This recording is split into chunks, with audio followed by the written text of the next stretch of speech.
아멘.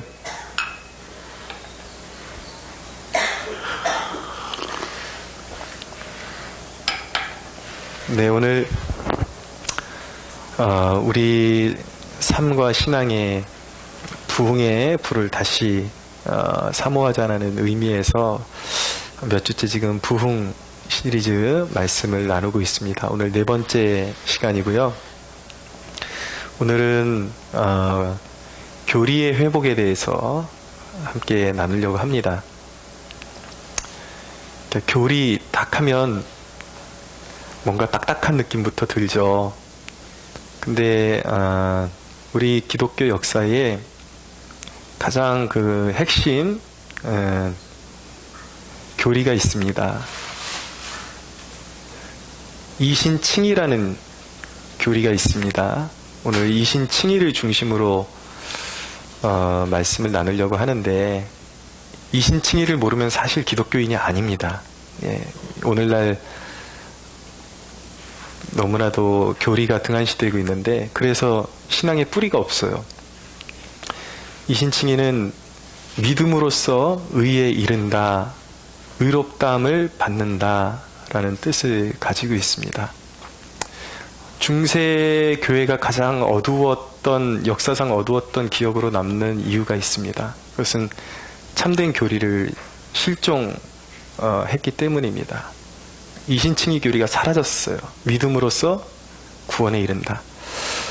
그래서 어떻게 구원의 확신에 이를 수 있는지 방법을 아는 사람이 아무도 없었습니다. 당시 로마 카톨릭은 썩을 대로 썩어가지고 구원을 이루려면은 믿음도 있어야 되지만 행위가 따라야 된다. 그러면서 믿음과 행위론을 같이 붙이면서 결국은 그것이 어디로 갔냐면 공로로서 구원에 이를 수 있다. 심지어는 이제 연옥에, 지옥에 갈 운명으로 정해진 사람도 이 땅에 살아있는 신자가 가족을 위해서 면죄부를 큰 돈을 주고 사면 연옥에서 끌어올려서 이제 천국으로 그를 옮길 수 있다. 나중에 이런 헛된 망상과 사기, 영적 사기가 성행을 하게 되죠. 그러니까 사람들이 구원을 돈 주고 사는 걸로 알고 캐톨릭이라는 어떤 거대 조직에 복종하는 것이 구원인 줄 알고, 근데 진짜로 양심 있는 사람들은 거기서 만족을 느낄 수가 없었습니다. 정말 구원의 길을 찾고 싶은데 아무리 그 교회 조직의 그 요구대로 다 해봐도 구원의 길을 찾을 수가 없었던 거예요. 그 대표적인 인물이 바로 마틴 루터라는 사람이었습니다. 종교개혁자거든요. 이 사람이 원래 똑똑한 사람이었습니다. 법학이 전공인데 어느 날 친구가 벼락에 맞아 죽었어요. 그 광경을 보고서 이 젊은 법학도가 죽음에 대해서 고민을 하기 시작합니다. 내가 과연 지금 죽으면 어디로 갈 것인가? 이 지옥의 두려움이 사라지질 않는 거예요. 그래서 이전에 그런 가르침대로 자기 육신에 어떤 고통을 주면은 죄를 씻음받을 수 있을까? 고행을 하면. 그래서 스칼라 상타 성당이라는 이 성당의 계단을, 가파른 계단을 무릎으로 기어 올랐다 내려왔다 하면서 무릎이 피멍이 들어가면서 자기 몸을 고통을 주는 거죠. 그러면 혹시 죄가 씻어질까? 고행을 하면. 근데 영적인 자유를 누릴 수가 없었던 거예요. 그런 와중에 아무리 인간이 죄를 씻기 위해서 스스로 고행을 해도 죄를 씻을 수 없구나 라는 것을 그가 깨닫게 됩니다. 그러면서 그가 로마서를 탐독하던 중에 로마서에 오직 의인은 믿음으로 말미암아 살리라, 내가 복음을 부끄러워하지 아니하노니 이 복음은 모든 믿는 자에게 구원을 주시는 하나님의 능력이 됨이라. 이 로마서의 말씀에 꽂히게 되면서 그의 마음에 빛이 임하게 됩니다. 죄인이 고행으로 구원을 받는 것이 아니라 오직 예수님의 공로로 믿음에 의해서 의롭다함을 받고 구원을 얻는 것이구나. 그것을 깨닫게 되죠. 그래서 초대 기독교의 믿음으로 다시 돌아가는 운동이 바로 종교개혁 운동의 출발점이었던 것입니다. 근데 루터가 드디어 구원의 확신을 가지고 고전을 연구하다 보니까 자기보다 무려 1000년 전에 살았던 어거스틴이라는 사람의 책을 읽다가 아주 쇼크에 빠지게 됩니다. 왜냐하면 자기는 온 고행을 하면서 시행착오를 거쳐서 오직 믿음으로 의롭다함을 얻는다라는 진리를 찾게 되었는데, 자기보다 무려 1000년 전에 살았던 어거스틴이 이미 책에다가 다 기록을 해놓은 거예요. 행함이나 선행으로 구원받는 것이 아니라 오직 예수를 믿는 믿음으로 구원받는 것이다. 그것을 보게 되면서 이 사람의 기록에 의한 마치 뒤통수를 얻어맞은 것 같았다. 무려 1000년 전에 사람이 다 알고 있었던 내용을 이 교리가 실추되면서 오늘날 자기 그 시대의 교회가 완전히 영적으로 어두워진 그런 상황을 보면서 한탄을 했던 거죠. 그러면서 자기가 구원을 얻은 감격과 함께 그 중요한 교리를 놓쳐버리는 것이 얼마나 그게 비통한 일인지를 루터가 몸소 깨달은 그런 체험이 있는 것입니다. 오직 믿음으로 구원을 얻는다라는 이 교리가 왜 중요합니까? 여러분, 자기 스스로 죄가 없다라고 말할 수 있는 사람은요, 악인밖에는 존재하지 않습니다. 진짜 악인 외에는 정말 구원에 다가서는 사람은 자기가 얼마나 죄인인지 알게 됩니다. 근데 이 구원받기 위해서 구원의 길을 찾기 시작하는 사람들이 느끼는 것은 무엇이냐면, 이제 내가 구원의 길을 찾기 위해서 이전의 죄된 삶을 끊어야지, 그리고 결단을 내립니다. 근데 어느 정도는 완충이 되는 것 같은데 그 안에서, 내 안에 썩은 내면에서 올라오는 고름이 계속해서 흘러나온다라는 것을 알게 되는 것이죠. 씻어내면 또 나오고 씻어내면 또 나오고.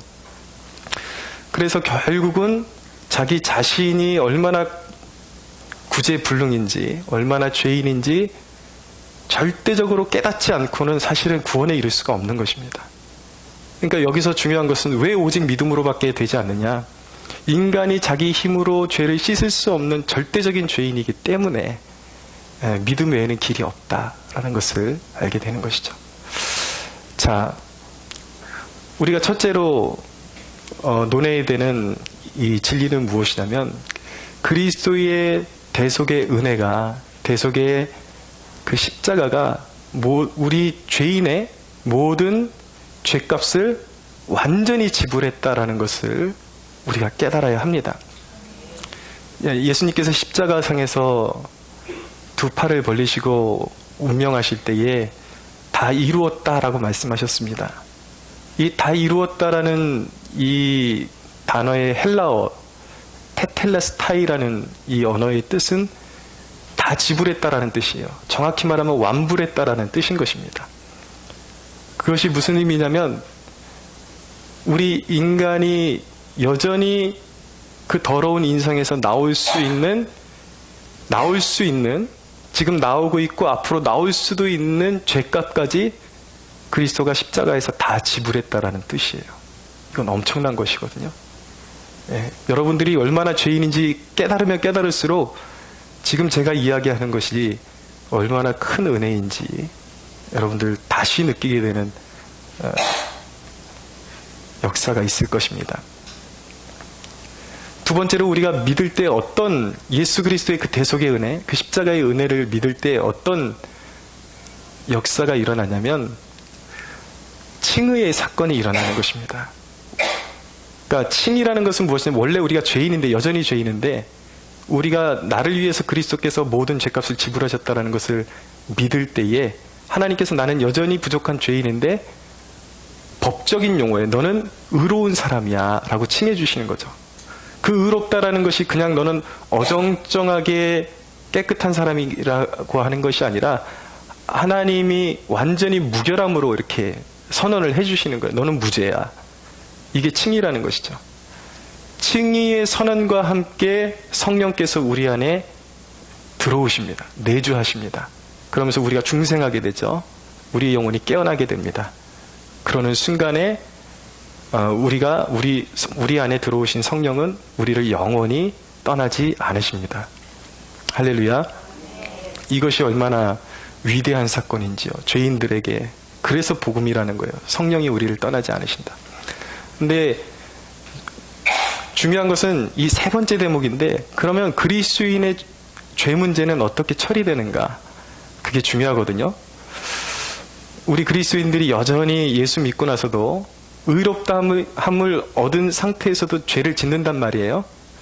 그러면 사람들이 오해할 때가 있어요. 그럼 그리스도인들은 여전히 죄 짓는데 그럼 마음대로 살아도 그러면은 아무런 그런 어떤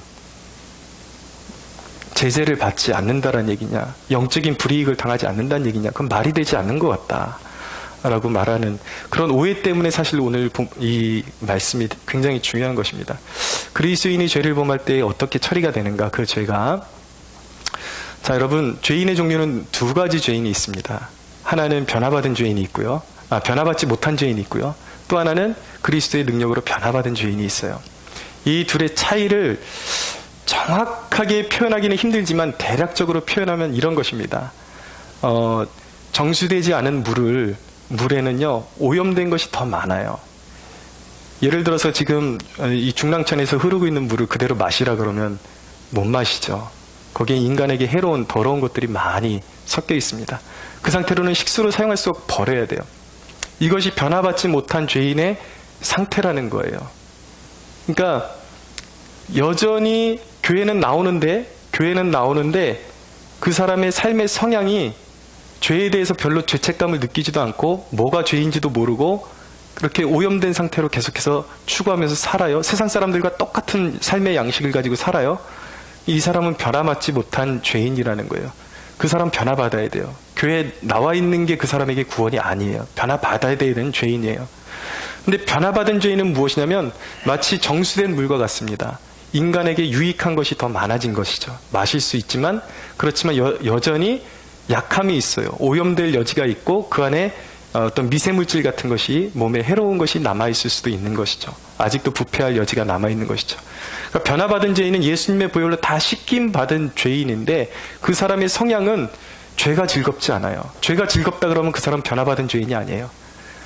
변화받은 죄인은 죄가 즐거운 것이 아니라 그리스도와 함께 더불어 살아가는 것이 즐거워야 하는 것입니다. 예. 그런데 이 변화받은 죄인도 죄를 짓는단 말이에요. 그럼 이 변화받은 죄인의 죄는 어떻게 처리되는가, 그것을 우리가 꼭 알아둬야 신앙생활에 그런 낭패를 보지 않고, 우리는 반드시 죄를 짓기 때문에 어떻게 하면 우리의 구원이 안전하게 이루어질 수 있는지 그것을 우리가 알게 되는 것이죠. 변화받은 죄인이 죄를 짓게 되면요, 첫째로 회개를 통해서 용서함 받게 됩니다. 그것도 그리스도 안에서 가능한 거예요. 그러니까 변화받은 그리스도인이 그리스도 안에서 하나님 앞에 내가 이런 죄를 범했습니다 라고 용서를 구할 때에 하나님이 너그럽게 용서해 주시는 것이죠. 근데 여러분 생각해 보세요. 정의감에 도취되어 있는 사람들이 있거든요. 야, 그것은 말도 안 된다. 죄는 죄대로 벌을 줘야지. 근데 그 사람들은 자기 자신을 너무 모르는 사람들이에요. 하나님이 우리의 마음속에서 일어나는 죄와 우리가 엉결결에 사람들에게 상처 주는 그 입술과, 그리고 불순한 의도로 무언가 행했을 때마다 우리에게 벌을 주신다 그러면요, 우리는 뼈도 못 추립니다. 우리에게 은혜는 무엇이냐면 그리스도 안에서 하나님 앞에 우리가 용납되었기 때문에 우리가 하나님 앞에 잘못했습니다, 용서해 주십시오라고 시인하면 어지간한 것은 하나님께서 봐주고 넘어가시는 거예요. 죄를 용서해 주시는 것이죠. 그럼 두 번째, 변화받은 죄인이 죄를 짓게 되면 어떻게 되는가? 죄질이 나쁜 경우에는 하나님께서 용서는 하시지만 벌을 면제하시지는 않습니다. 이것이 중요해요. 많은 사람들이 그리스도인이 되면, 변화받은 그리스도인이 되면 모든 어떤 죄를 저질러도 되는 줄 알고 기고만장을 하고 있는데, 죄는 여전히 하나님께서 미워하시는 부분이 바로 죄의 부분인 것입니다. 그래서 신앙의 위인들을 하나님께서 어떻게 다스리셨는지를 보면 죄 문제가 어떻게 해결받는지 우리가 이제 깨닫게 되는 것이죠. 다윗이 밧세바를 범하고 나단의 책망을 받게 되었습니다. 나단의 책망을 받게 되었는데 다윗이 그 책망을 듣고 죄를 핑계대는 것이 아니라 엎드렸어요. 그랬더니 하나님께서 다윗에게 어떤 결정을 내리셨냐면 사무엘하 12장 13절부터 보면 다윗이 나단에게 이르되 내가 여호와께 죄를 범하였노라 하매 나단이 다윗에게 말하되 여호와께서도 당신의 죄를 사하셨나니, 죄를 사하셨다라는 거예요. 용서해 주셨어요. 하나님의 심중에 다윗에게 억하심정을 갖지 않겠다라는 말씀이에요. 그런데 그 다음 대목이 중요합니다. 여호와께서도 당신의 죄를 사하셨나니 당신이 죽지 아니하려니와 이 일로 말미암아 여호와의 원수가 크게 비방할 거리를 얻게 하였으니 당신이 낳은 아이가 반드시 죽으리이다 하고 나단이 자기 집으로 돌아갔다 라고 말씀하고 있습니다.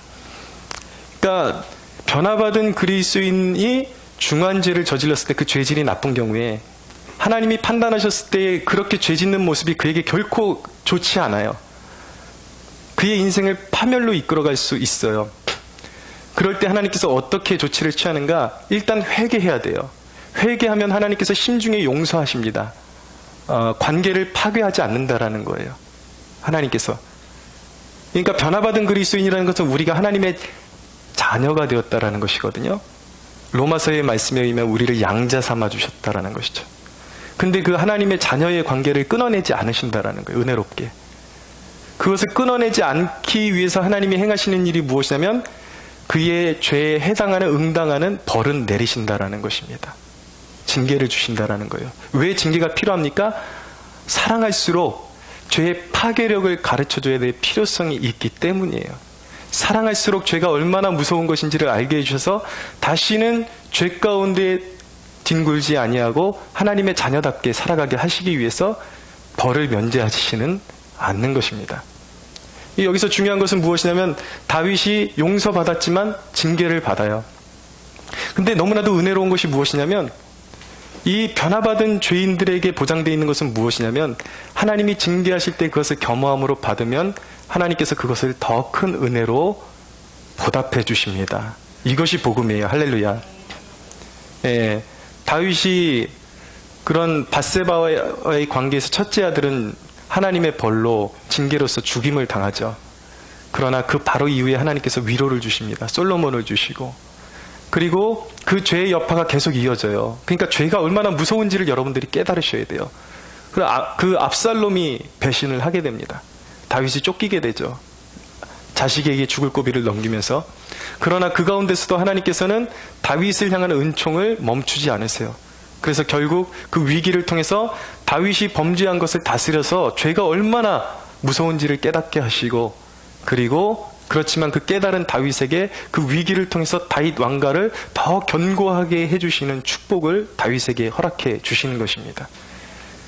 이게 그리스도인에게 허락된 축복이 원래는 하나님 앞에 죄를 범하면 하나님 앞에서 끊어지고 멸망해야 정상인데 하나님 앞에 의롭다함을 입은 양자들, 자녀들은 죄를 범해도 하나님께서 벌하셔서 영원이라는 그 하나님께서 주신 그 축복에서 끊어내지 않으시고 그 징계로서 모든 것을 마무리하신다라는 것. 오히려 더 거기서 회개하면 더 큰 축복으로 연결해 주신다라는 것이 죄인에게 임한 복 중의 복임을 깨달을 수가 있어야 하는 것입니다. 이 변화받은 죄인이 영원에서 떨어지지 아니한다. 징계를 통해서 떨어지지 아니한다. 징계는 임하지만 이 영원이라는 우리에게 주어진 이 놀라운 영적인 유업에서 우리가 떨어져 나가지 아니한다. 이것을 성경적인 용어로 우리가 신학적인 용어로 말할 때에 결코 정죄함이 없나니 라는 표현이 바로 이것을 이야기하는 것입니다. 결코 정죄함이 없나니. 이제 그리스도 예수 안에 있는 자에게는 결코 정죄함이 없나니 이 뜻이요 벌이 없다라는 뜻이 아니에요. 많은 사람들이 이 부분을 잘못 이해해가지고 자기가 죄를 무서워할 줄 모르는 그런 실수를 저지르기도 합니다. 그러나 은혜로운 사실은 하나님께서 징계하심으로 말미암아 자녀됨에서 떨어지지 않게 하셔서 영원에서 떨어져 나가지 않도록 그를 지켜주시는 것, 그것이 바로 결코 정죄함이 없다라는 의미예요. 영원에서 하나님이 그를 떨어뜨리지 않고 보존해 주신다라는 그 의미에서 우리가 예수를 믿으면 당신의 과거의 죄와 현재의 죄와 미래의 죄가 사함받았습니다 라고 선언하는 것이 무엇이냐면, 당신이 지금부터 아무리 죄를 지어도 당신에게는 끄떡없습니다. 아무도 당신을 해칠 수 없습니다. 이런 이야기가 아니라 당신이 미래에 여전히 죄를 지을 거예요. 우리 그릇된 인성에서, 우리 본성의 죄된 본성에서 끊임없이 연약하면서 흘러나오는 죄를 짓게 될 텐데, 미래의 죄를 짓는다 할지라도 하나님께서 징계하시는 선에서 죄를 다 처리해 주시고, 그러니까 쉽게 말씀드리면 내 아들을 미래에 내 아들이 내게 실수하고 죄를 짓는다고 해서 아들의 관계를 끊어내버리진 않는다라는 거죠. 그러나 필요하면 징계는 줄 수 있는 거죠. 이제 모든 나의 죄 문제가 하나님 안에서 해결되는 거예요. 과거에는 그것이 내가 죄를 지면 누가 나를 소유를 주장합니까? 사탄이 소유를 주장하는 거예요. 그게 달라진 거예요. 그런 의미에서 우리의 과거와 현재와 미래의 죄가 사함받았음을 믿으시기 바랍니다. 그것이 축복이라는 것이죠.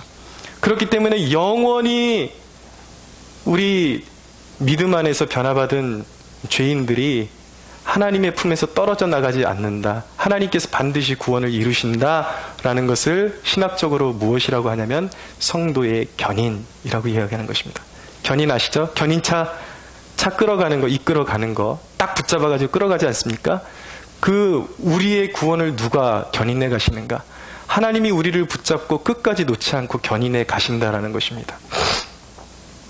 이거 여러분, 우리가 상상할 수 없는 은혜예요. 여러분들이 구원이라는 이 단어의 어감이 크게 와닿지 않아서 그렇지, 죄를 깨달으면 깨달을수록 이 성도의 견인이라는 것이 얼마나 대단한 것인지 알게 됩니다.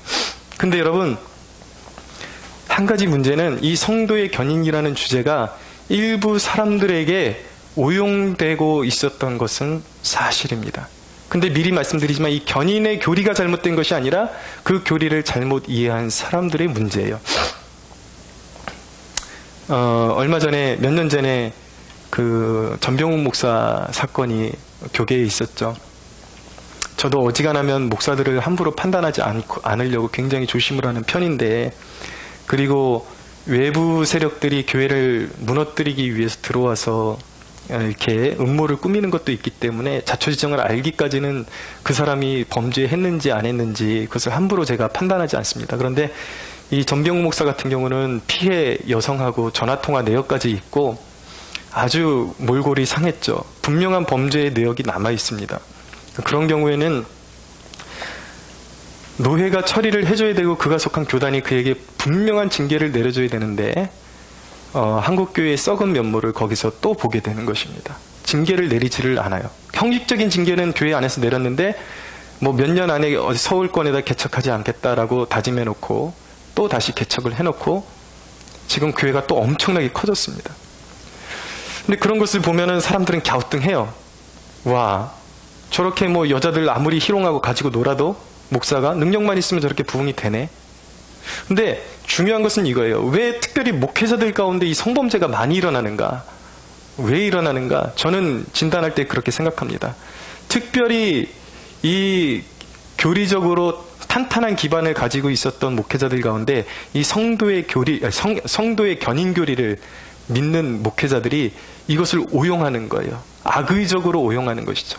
그러니까 이게 본래의 의미를 왜곡하고 자기도 단에서 결코 버림받지 않는다라고 그렇게 선언을 하다 보니까 이젠 정말 자기가 무슨 짓을 해도 하나님께 버림받지 않을 것 같은 그런 자신감이 생기는 거죠. 그러니까 이제 성적인 유혹이 오고 그러면 이 정도 해왔자 다윗도 그랬는데 버림받지 않을 것이다.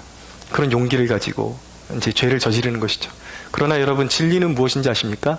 하나님은 죄를 반드시 다루십니다. 죄를 묵과하시지 않으십니다. 전병훈 목사 같은 경우는 어떻게 그렇게 형통하냐라고 물어볼 수 있겠지만 하나님의 섭리를 우리가 눈에 보이는 대로 다 이해할 수가 없어요. 분명히 죄값은 치르게 되어 있어요. 어떤 형태로든지. 지금 그것이 나타나지 않는다 그래서 그것이 하나님이 그의 죄를 다스리지 않는 것이 아닙니다. 근데 우리가 포커스를 맞춰야 되는 것은 저 사람 봐라, 저러고도 잘 산다, 이게 아니라 진리에 관심을 가져야 되는 거예요. 진리. 언젠가 진리는 이루어지기 때문에. 진리는 무엇인가?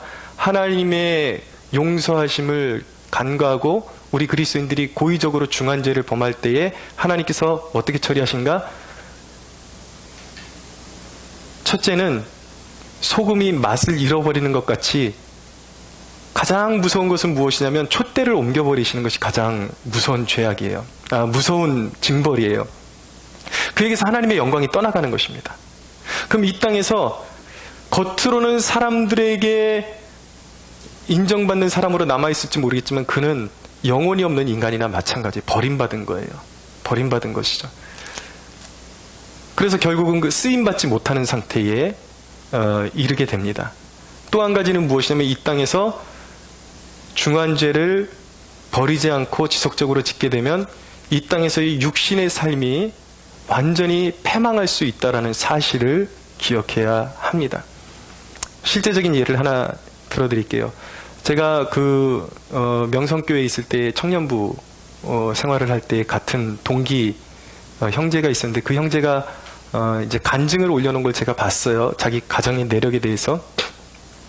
자기 아버님이 굉장히 문제가 있는 분이었는데 그것 때문에 자신은 오히려 아버지의 그런 문제 때문에, 아버지의 비행 때문에 오히려 하나님께 더 가까이 가는 기회가 되었는데 자기 아마 둘째 형인가 그럴 겁니다. 둘째 형은 하나님 앞에 자신의 삶을 드리겠다고 그렇게 결단해놨다가 집안이 그렇게 돌아가는 것을 보고 실족해가지고 젊은 날을 계속 술과 그런 이제 행락에 몸담고 자기가 보낸 것입니다. 근데 어느 날 암이 찾아왔어요. 그래서 하나님이 고쳐주시지를 않고 데려가셨는데 그가 병상에서 마지막 동생이 듣는데 해준 이야기가 있다라는 것입니다. 나는 구원받긴 받았는데 이 땅을 살아갈 때에 하나님의 뜻을 저버리고 살다가 내 육신은 이렇게 멸망하는 존재가 되었다. 자기 동생에게는 그렇게 하지 말고 기회가 있을 때 하나님 잘 섬기고 살아라.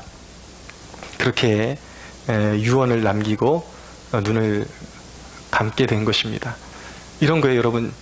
하나님을 떠난 것, 방종. 하나님은 눈을 감지 않으세요. 하나님이 한없이 은혜로우시지만 버리지 않는 죄에 대해서는 반드시 무섭게 다루신다라는 사실을 꼭 기억할 수가 있어야 되는 것입니다. 네. 그런데 여러분, 이 이신칭이라는 이 거룩한 교리는요, 어떻게 하면 죄 지을 수 있을까라고 죄 지을 기회를 보는 사람들에게 축복이 되는 교리가 아니라 하나님을 사랑하는 백성들에게 복이 되는 교리라는 것을 기억해야 하는 것입니다. 여러분, 믿음으로써, 예수 그리스도를 믿음으로써 의롭다함을 받은 자의 가장 큰 축복이 무엇인지 아십니까? 그것이 무엇이냐면, 원래 우리의 존재는 율법이요, 우리에게 어떤 존재냐면 율법은 우리에게 심판의 기준만 갖다 대는 존재였어요. 너 이렇게 이대로 그대로 못 살면 조금이라도 엇나가면 넌 지옥이야. 근데 예수가 없을 때는 우리는 율법을 지킬 수가 없어요. 번번이 죄를 짓게 돼 있습니다. 하나님의 율법을 지킬 수 없으니까 그때는 율법을 어기면 어떻게 돼요? 무조건 지옥에 갈 수밖에 없는 그런 신세가 된 것이죠. 근데 예수님의 보혈로 씻김을 받은 사람들의 축복은 이제 더 이상 율법이 우리를 지옥으로 이끌고 가는 잣대가 아니라 하나님의 축복을 우리의 삶에 끌어들여오는 축복의 삶의 기준이 된 것입니다. 그래서 보혈 안에 있는 사람의 그 큰 축복은 무엇이냐면 이제는 율법이 우리에게 저주로 다가오는 것이 아니라 우리가 의롭다함을 입은 하나님의 자녀의 정체성으로 그 율법을 기쁜 마음으로 지킬 수 있는 존재가 되었다라는 것이 완전히 다른 것입니다. 할렐루야. 쉽게 설명을 드릴게요. 최근에 우리 아들 자전거 교육을 시키기 시작했습니다. 제가 욕심이 있어가지고 원래 4발 그 보조바퀴 달린 자전거를 태워야 되는데 바로 2발 자전거로, 그리고 인치도 원래 우리 아들 키로 따지면 자전거로 18인치 자전거를 태워야 되는데 제가 20인치 자전거를 샀어요. 그리고 2발 자전거를 그냥 무조건 끌고 나가서 이제 교육을 시켰습니다. 교육을 시켰는데, 만약에 여러분 한 번도 자전거를 타보지 않은 아들에게 네가 이 자전거를 무조건 타내, 무조건 타, 무조건 탈 수 있게끔 만들어내, 이거는 아이 입장에서 보면요 저주예요, 저주. 예, 그 넘어지는 고통과 이거 어떻게 다룰지도 모르는 거 혼자 해내라 그러면. 근데 이 율법의 개념은 이것과 이게 그냥 제가 비유로 하나의 설명을 드린 거고, 율법은요 외나무 다리와 같은데 거기서 살짝만 발을 잘못 내디뎌도 지옥으로 떨어지는 것이 율법입니다. 그런 거예요. 그런데 우리 아이에게 이제 공터에 끌고 나가가지고 제가 이제 마음에 단단히 이제 그 마음을 먹게끔 만듭니다. 한결아, 아빠가 계속 뒤에 잡고 있어. 너는 타기만 하면 돼. 발을 굴리기만 하면 돼. 아빠가 잡고 있으니까 안심해. 그러고서 계속 잡아줬어요. 그랬더니 한 3일 타니까 두발 자전거를 지 혼자 타는 거예요. 이게 무슨 의미냐면요, 아빠가 뒤에서 잡아준다라는 것이 자전거를 안 타도 될 이유가 되는 것이 아니라 자전거를 잘 탈 이유가 된다라는 것입니다. 예? 조금 태우다가 뒤에서 잡아주다가 제가 한결아 걱정하지 마 그랬더니 제 아들이 진짜 그래요. 어디서 그런 걸 배웠는지, 아빠 저는 아빠를 믿어요. 아빠를 믿어요. 근데 저는 손을 놓고 있는데 두 손 놓고 이러고 보고 있는데, 아빠 저는 믿어요 그러면 잘 가요. 그게 틀리다라는 거예요. 우리가 예수님을 믿었는데 그 예수님 때문에 정죄함 받지 않는다는 사실이 우리로 하여금 죄를 즐길 이유가 된다면 그는 가짜예요. 그것은 은혜를 모르는 인간이에요. 예. 소위 말해서 키워봤자 소용없는 짐승 같은 인간이다 그러는데, 하나님의 아들의 피를 뿌려서 다 쏟아서 구원해냈더니 기껏 생각하는 게 어떻게 하면 이 기회를 잡아서 죄질거리를 생각한다라는 것은 짐승 같은 인간이에요. 그러나 여러분, 우리에게 놀라운 축복은 무엇이냐면 그리스도의 의가 우리를 단단하게 붙들고 있기 때문에 넘어져도 우리는 다치지 않아요. 소멸되지 않아요. 정죄받지 않아요. 할렐루야. 그렇기 때문에 그 기쁨 안에서 하나님의 말씀을 읽어갈 때 이제는 정죄감으로 읽는 것이 아니라 내가 하나님의 기쁨이 될 수 있다, 그리스도의 기쁨이 될 수 있다라는 그 믿음 안에서 이 율법을 지킬 수 있는 존재가 된 것입니다. 여러분, 이 교리가 얼마나 중요한지요. 교리를 잘못 이해하게 되면 신앙에 굉장한 폐단을 겪게 됩니다. 어떤 목사님의 간증을 읽게 되었는데, 이 목사님은 이 개혁주의, 그러니까 종교개혁에 뿌리를 둔 이 신학의 교리를 믿지를 않고 그냥 자기 나름대로의 어떤 교리 사상을 만들어서 믿다 보니까, 특별히 이분들이 그 잘못 해석하는 부분이 히브리서 6장 10절에 한번 성령의 비추임을 받고 타락한 자들은 다시 회복할 수 없다라는 이 구절을 잘못 해석해가지고 자기한테 적용한 거예요. 목회를 해도 열매도 없고 인생에 자괴감이 느껴지고 하니까 이분이 느낀 것은 무엇이냐면, 나는 분명히 하나님께 버림받은 존재야라는 믿음이 생기게 된 거예요. 그러니까 이분이 몇 번이나 자살 시도를 해서 스스로 손목을 그어가지고 자살 시도를 했는데 다행히 죽지는 않았어요. 근데 이분이 죽을래도 죽을 수 없는 이 기구한 인생, 무엇이 문제인가 다시 성경을 읽기 시작하는데 자기가 성경을 잘못 깨달았다는 것을 알게 된 거예요. 그가 깨닫게 된 것은 하나님은 결코 나를 버리지 아니하신다 라는 것을 깨닫게 되면서 회복하게 된 것입니다. 여러분, 이 교리가 얼마나 기독교의 그 활기를 불어넣었고 죄인들에게 소망을 불어넣은 이 교리인지 오늘 조금이라도 여러분들이 깨닫는 축복이 있게 되기를 소원합니다. 그래서 여러분, 성경의 진리가 뭐예요? 로마서 8장 30절이 선언하는 것은 무엇이냐면, 또 미리 정하신 그들을 또한 부르시고, 부르심이 있어요. 부르신 그들을 또한 의롭다 하시고, 칭의를 얘기하는 거예요. 의롭다, 칭했다. 의롭다 하신 그들을 또한 영화롭게 하셨느니라. 영화롭게 한다는 건 구원의 완성을 이야기하는 것입니다. 여기 하나님의 부르심과 의롭다 하심과 성화의 과정과 영화가 따로따로 돼 있지를 않아요. 진정으로 그리스도께 부름받은 사람은 이미 약속의 은혜 아래서 영화가 이루어져 있는 상태로 되어 있는 것입니다. 할렐루야.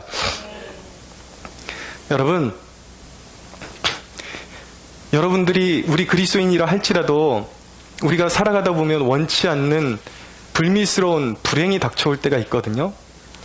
여러분 타이타닉이라는 영화 보셨죠? 그 영화에 보면은 수많은 사람들이 바다에 빠져 죽는데 거기에 수많은 사람들이 그리스도인이었습니다. 근데 그 가운데에서도 빛을 발휘한 사람들이 누구냐면 기독교인 목사님들이었어요. 질서 있게 여자들 먼저 태우고 아이들 먼저 태우고 작은 배에 자기는 그리고 그냥 희생을 이제 스스로 희생을 당한 거죠. 어디서 그런 용기가 생길까요? 여러분들에게 갑자기 닥쳐오는 재난이 몰려올 때에 여러분들에게 가장 여러분들을 든든한 성루처럼 세워질 수 있는 교리가 무엇일까? 진리가 무엇일까? 한번 생각해 보세요. 여러분들이 인생의 마지막 끝자락에 서게 될 때에 여러분들의 성경적인 그 어떠한 잡다한 지식도 여러분들에게 도움이 되지를 않습니다. 그때 여러분들이 붙잡을 수 있는 교리는 단 하나밖에 없어요. 하나님이 나를 버리지 아니하신다. 할렐루야.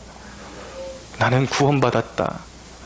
오늘 죽으면 나는 이 죽음이 나의 인생을 불행으로 이끌어가는 것이 아니라 영원한 안식에 주님의 품에 안기게 된다라는 것을, 그 확신을 주는 것이 바로 로마서의 말씀임을 믿으시기 바랍니다. 저는 예수 믿은 이후로 가장 은혜로운 대목이 바로 이 부분이에요. 주님이 결코 나를 떠나지 아니하신다. 저 이 설교 준비하면서 이 감동이 여러분들에게 조금이라도 전달이 되어졌으면 좋겠다라는 그런 소원함을 가졌습니다. 변변치 않은 목회자죠. 목회를 잘해요, 뭘 잘해요, 잘하는 거 아무것도 없는데, 제가 신앙생활하면서 지치고 때로는 죄악에 빠지고 그럴 때마다, 감히 주님 앞에 나가지 못할 때마다, 너무 힘겨워서 주님 앞에 나갈 힘도 없을 때마다 제가 다시 살아난 유일한 한 가지 이유가 무엇인지 아십니까? 주님이 나를 잊지 않고 찾아오셨기 때문에, 내 안에 임재하시는 주님 때문에 제가 지금까지 버티고 살아있을 수 있었던 것입니다. 주님이 나를 버리지 아니하신다. 주님이 결코 나를 떠나지 아니하신다. 죄인이 누릴 수 있는 최고의 영예 중에 영예임을 깨달아야 하는 것입니다. 이것을 여러분 삶에 적용하십시오. 제가 지난번에 한번 로렌스 형제라는 이 수도원에서 하나님의 임재를 추구했던 이 수도사의 그런 이야기를 잠깐 비춰드린 적이 있는데, 이분에 관한 책에서 나오는 내용입니다. 이분이 어떻게 하나님이 우리를 떠나지 않고 지속적으로 찾아오시는 그 은혜를 누리며 살았는지 엿보게 해주는 한 대목인데 제가 읽어드릴게요. 로렌스 형제의 자나깨나 잊지 못하는 한 가지 목표는 오직 하나님만을 생각하는 것이었다. 하지만 그분을 생각하지 못한 채 얼마간의 시간을 흘려 보냈다 하더라도 그는 그것에 그다지 마음을 쓰지 않았다. 일단 하나님께 자신의 연약함을 고백하면 그는 이내 전보다 훨씬 더한 확신과 기쁨 속에서 그분께로 돌아왔다. 하나님의 임재를 떠나서는 도무지 기쁨이 없다는 것을 너무나 잘 알았기 때문이다. 혹 은혜스럽지 못한 생각이 일어나거나 어떤 유혹 같은 것이 생겨날 때면 그는 결코 두려워하거나 어쩔 줄 몰라 하지 않았다. 차분히 기다렸다가 적시에 부르짖을 수 있도록 도우시는 하나님의 신실하심을 누차 경험해 왔기 때문이다. 때가 되면 그는 자신을 하나님께 내려놓았고 그 즉시 악한 생각은 온데간데 없이 날아가곤 했다. 하나님의 돌보심에 대한 이런 한결같은 신뢰가 있었기 때문에 로렌스 형제는 어떤 외부 업무에 가담해야 할 일이 생기더라도 결코 미리 염려하는 법이 없었다. 그는 하나님께서 정확히 그 시간이 되면 어떻게 해야 할지를 정확하게 마치 거울을 들여다보듯이 분명하게 보여주신다는 사실을 잘 알았다. 그러기에 무슨 일이고 미리 염려하지 않고 진득하게 그런 식으로 대처해 나갈 수 있었다 라고 말하는 것입니다. 사랑하는 여러분, 우리를 피로 사신 하나님, 아들의 피로 사신 하나님, 우리를 결코 떠나지 아니하십니다. 여러분, 이 이신칭이 믿음으로써 의롭다함을 입었다는 이 진리가 여러분 구차하게 왜 이 큰 은혜를 입고 죄지을 기회를 보면서 살아야 하는 것입니까? 그렇게 불쌍한 영혼으로 살아가지 마시고 버림받지 않는다라는 이 확신 속에서 하나님과의 충만한 교제를 누림으로 여러분들이 천국에 입성하는 그때까지 이 땅에서 에녹과 같이 살아계신 하나님과 동행하며 그분의 임재를 만끽하며 이 구원을 생각할 때마다 여러분들에게 기쁨이 되고 은혜가 되고 감격이 되고 눈물이 되는 축복이 있게 되기를 예수님의 이름으로 축원합니다. 우리 하나님께 영광의 박수 올려드리겠습니다.